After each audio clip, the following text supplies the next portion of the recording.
Nacimiento, obtención y reciclaje del ATP.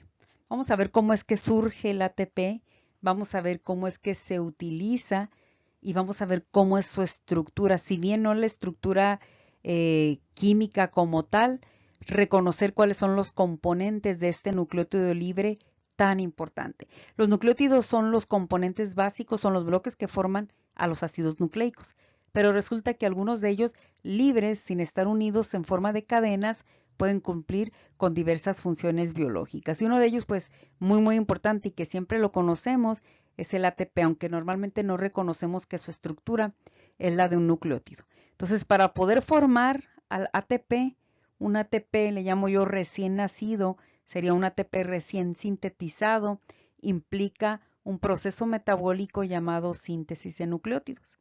Si bien hay nucleótidos que tienen bases púricas y nucleótidos que tienen bases pirimídicas, la adenina, al ser una base al ser una base púrica, se sintetiza de una forma diferente a como se sintetizan los nucleótidos de bases pirimídicas. Aquí vale la pena recordar que los nucleótidos tienen tres componentes básicos: los grupos fosfato, la pentosa, o sea, el azúcar de 5 carbonos, pero además las bases nitrogenadas. ¿Qué necesitamos tener así al mismo tiempo para que estemos continuamente formando o sintetizando moléculas de ATP? Necesitamos una fuente de nitrógeno. ¿Por qué? Porque los nucleótidos, al poseer una base nitrogenada implica una estructura química en forma de anillo que requiere de tener carbono, hidrógeno, oxígeno y nitrógeno. Ese nitrógeno viene o lo aportan los aminoácidos, algunos de los 20 aminoácidos que podemos encontrar en las proteínas.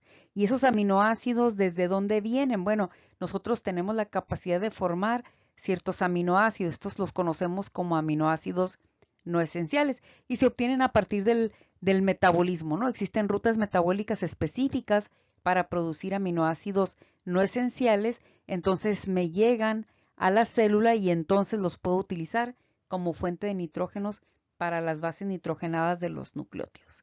Por otro lado, nuestras proteínas, cuando ya ha pasado el tiempo de vida media y se deben de degradar, o cuando ya han cumplido con su función, que todo esto está regulado a través de la información genética, bueno, las proteínas se degradan y una vez degradadas reutilizamos, obtenemos sus aminoácidos y los reutilizamos. Una de las vías en donde reutilizamos estos aminoácidos es para aportar el nitrógeno que se requieren precisamente en estas bases nitrogenadas. En este caso vamos a hablar de la adenina, ¿no? Y bueno, las proteínas de la dieta, por eso es tan importante la nutrición, es tan importante la buena alimentación, ¿no? Una buena alimentación aporta suficientes nutrientes, una buena alimentación aporta una buena cantidad de proteínas y esas proteínas se van a digerir y parte de esas, o casi todo, si estamos hablando de un paciente sano, pues casi todos esos aminoácidos provenientes de la digestión de esas proteínas van a llegar a la circulación, recordemos que es el eje integrador, y de ahí van a poder ser distribuidos a todas las células. Entonces, estos serían tres de los mecanismos o tres de las fuentes por las cuales nuestras células obtienen aminoácidos para lo que se requiera. Entonces, por otro lado, necesitamos un azúcar de 5 carbonos. Bueno, el azúcar que nosotros necesitamos se llama ribosa, ribosa 5-fosfato. La ribosa 5-fosfato, proviene de una vía metabólica que se llama vía de las hexosas monofosfato. Esta vía de las hexosas monofosfato requiere de un metabolito que se llama glucosa 6-fosfato, con el cual se inicia la ruta metabólica y entonces el resultado o uno de los resultados es obtener ribosa 5-fosfato. Esta ribosa 5-fosfato se fosforila 2 veces. Si se fosforila requiere de 2 grupos fosfato. Es el ATP, el mismo ATP que vamos a formar acá, es el que nos va a aportar grupos fosfato a la ribosa 5-fosfato para poder formar la molécula de fosforibosil pirofosfato. Este fosforibosil pirofosfato se utiliza para entonces hacer la ruta metabólica de síntesis de nucleótidos más los aminoácidos. Ahora, pues si al ATP le quito 2 grupos fosfato, pues lo que voy a tener entonces es una molécula de AMP. ¿De dónde viene la glucosa 6-fosfato? Porque todo a nivel molecular, todo en el mundo molecular tiene un origen. Esos orígenes generalmente son producto de transformaciones previas. En este caso, la glucosa 6-fosfato proviene de la glucosa, que a través de la vía glucolítica se transforma en glucosa 6-fosfato y parte de esa glucosa 6-fosfato pues es utilizado para alimentar a la vía de las hexosas monofosfato.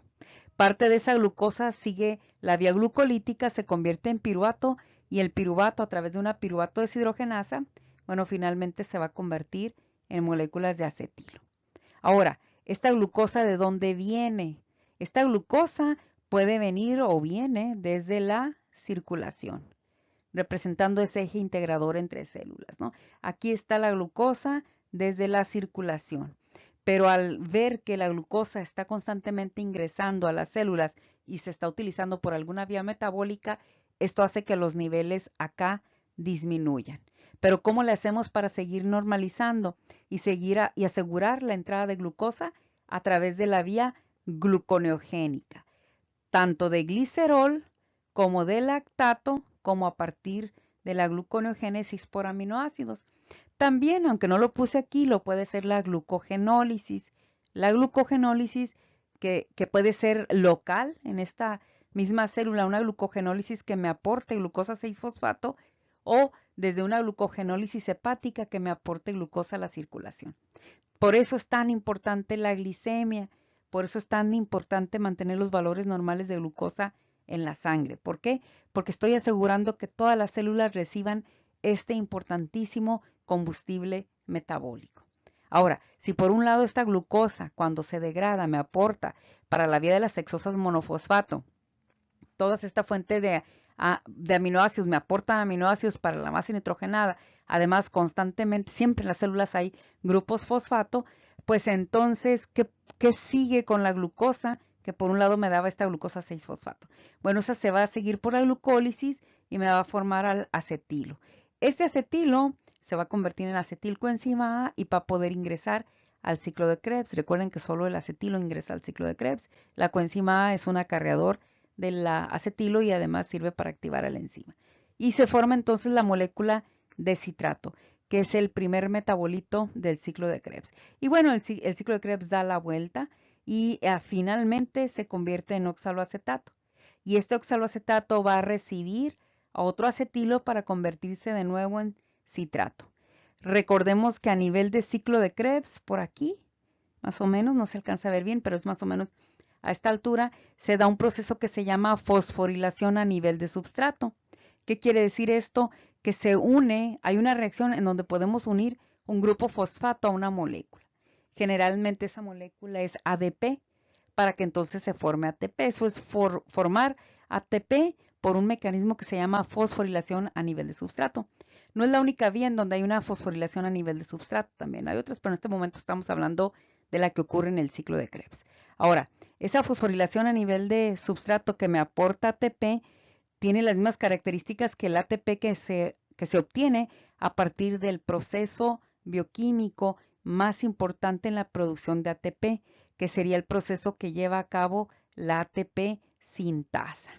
Y la ATP sintasa lo que hace es producir ATP. Ahora, es diferente el ATP aquí que el ATP acá. ¿Por qué? Porque acá empezó prácticamente a formarse desde las piezas más básicas. Esto es desde el azúcar, se le van uniendo carbonos, hidrógenos, oxígenos, pedacitos de moléculas que aportan los aminoácidos y entonces se forma el ATP como nuevecito, por eso puse recién nacido. Y acá el ATP que se produce es por reciclaje. Les voy a explicar cómo. Entonces, me voy a regresar aquí. Este ATP entonces recién se produjo, recién nació. ¿Qué vamos a hacer con él? Como ya lo obtuvimos, lo vamos a enviar a aquellos procesos que requieran de energía para realizar trabajo. Entonces, pues el trabajo biológico, ¿no? Un ejemplo de ello, y de hecho es el proceso fisiológico que mayor gasto de energía tiene, es la contracción muscular. Entonces, en la contracción muscular vemos aquí a los filamentos de miosina, vemos aquí actina, a las unidades de actina, formando todo el filamento de actina. Y entonces, esto que está aquí es la cabeza de miosina. Esta cabeza de miosina es la que forma los puentes cruzados. Y para que esto ocurra necesita desplazarse.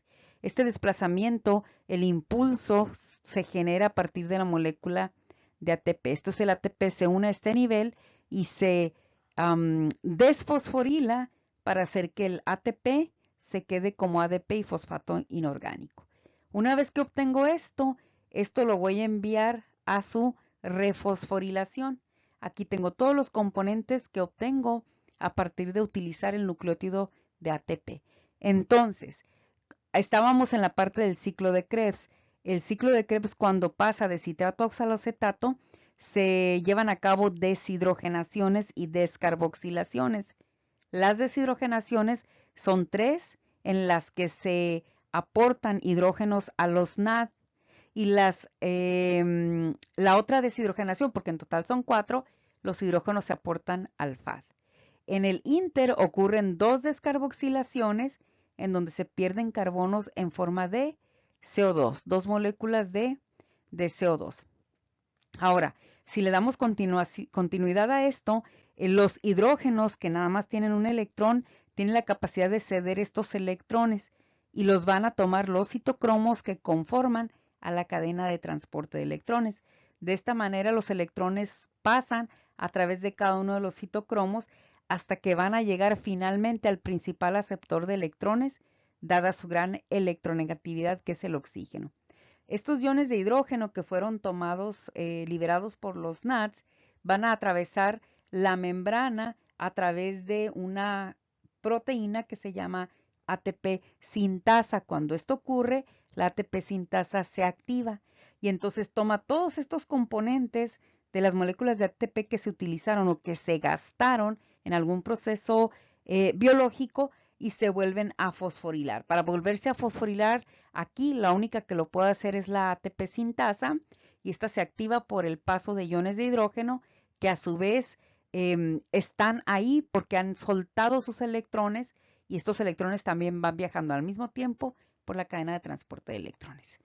Cuando esto ocurre, bueno, es el oxígeno el que se encarga de aceptar estos electrones, dada su gran avidez, su electronegatividad, más los iones de hidrógeno y se conforman las moléculas de agua, que sabemos que en todo esto hay agua, medio intracelular, medio extracelular. Esta imagen representa una figura de lo que es de esta bomba tan excelentemente diseñada, este rotor que está formado por varias subunidades que tienen la capacidad de girar, que se llama ATP sintasa, y que el proceso que lleva a cabo se llama fosforilación oxidativa. Ahora, para que este oxígeno llegue, pues tuvo que haber sido liberado desde una molécula que se llama hemoglobina, que está en un glóbulo rojo, aunque no es rojo este glóbulo, ¿no? Es un glóbulo rojo. Libera el oxígeno.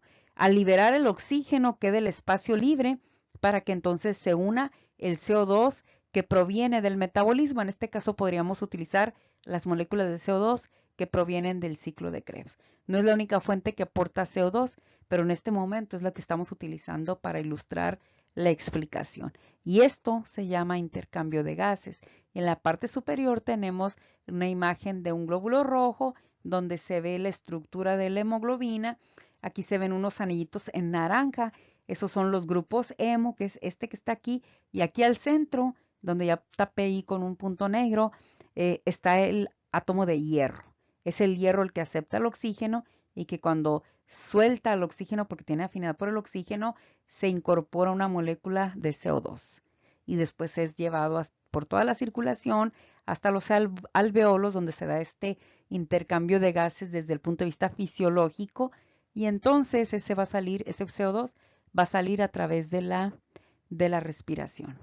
Entonces, resumiendo, el ATP se forma a través de una ruta metabólica que requiere de otras rutas metabólicas. Una vez que se forma, se utiliza. Y cuando se utiliza, lo que hacemos es quitarle el grupo fosfato. Los componentes restantes o resultado de este proceso se van a unir de nuevo, el ADP, con el fosfato inorgánico, pero para que esto ocurra se necesitan espacios moleculares especiales, rutas bioquímicas o reacciones bioquímicas especiales en donde se da la capacidad. No es formar cualquier enlace, son enlaces especiales. Y bueno, uno de ellos es esta fosforilación a nivel de substrato que se da a nivel de ciclo de Krebs, y finalmente el proceso por el cual se obtiene la mayor cantidad de ATP, que es el proceso de fosforilación oxidativa.